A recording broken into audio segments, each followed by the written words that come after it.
Mula sa Hong Kong, tumawid kami ng Macau sa pamamagitan ng pagsakay sa turbojet.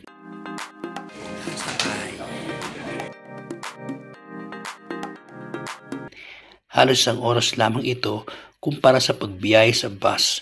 Talagang na-enjoy namin, lalo na ng aking anak, ang biyahe namin ito.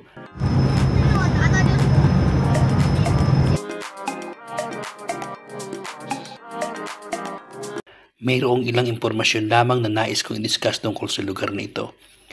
Ayon sa record, ang Macau ay isang espesyal na administratibong rehiyon ng People's Republic of China. Sa populasyon na humigit kumulang 710,000 katao at may sukat na 32.9 kilometers, ito ang rehiyong may pinakamakapal na populasyon sa mundo. Dating isang kolonya ng Portugis, ang teritoryo ng Portuguese Macau ay unang naupahan sa Portugal ng dinastiyang Ming bilang isang poste ng kalakalan noong 1557.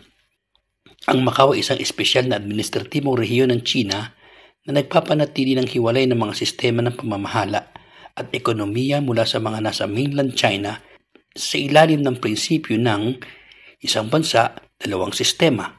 Ang natatanging timpla ng arkitektura ng Portuguese at Chinese sa sentrong pangkasaysayan ng lungsod ay nagresulta sa pagtatalaga nito bilang UNESCO World Heritage Site noong 2005. Ang industriya ng pagsusugal sa Macau ay 7 beses na mas malaki kaysa sa Las Vegas. Ang isa sa talagang sinadya namin puntahan sa Macau ay itong Parisian. Talagang nakakamangha ang lugar na ito, para kami nasa France talaga.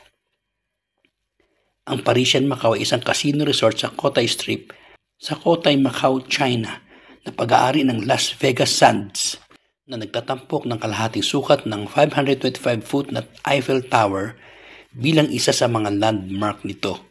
Opisyal na binuksan ng hotel noong September 13, 2016. Ang interior ay may malaking fountain at atrium na nagbibigay ng pakiramdam ng modernong France. Umakyat kami sa Eiffel Tower at minasdan ang napakagandang kapaligiran na talaga namang na-enjoy namin. Dali lang, nak. Look at this place. Oh, so amazing. Practically the whole city of Macau. Yeah. The towering skyscrapers here in Macau. So we are currently standing on the 37th floor of the Eiffel Tower. It's worth it. Yung pagkaligaw namin, napunta kami dito sa And look at the swimming pool over there, Mama. yung pagkaligaw namin, ng pagkatagal-tagal, Look at the swimming pool. nasumbungan din namin ang Eiffel Tower, which, unfortunately, hindi pala yun ang aming binayaran. Macau Tower pala. Baby ka. Sulit na sulit ang pagod namin sa biyahe. Kahit noong unay naligaw pa kami sa pagpunta dito, siyempre, picture-picture kami sa itaas.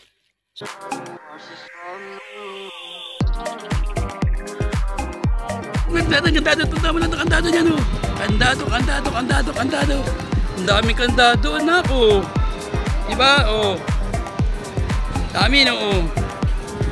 Sa pag-uwi namin, pagod man ay baon namin ang isang masayang karanasan dito sa Macau. Isang karanasan na ninanais namin sana'y maulit muli sa hinaharap na pagkakataon kung loloobin ng Diyos.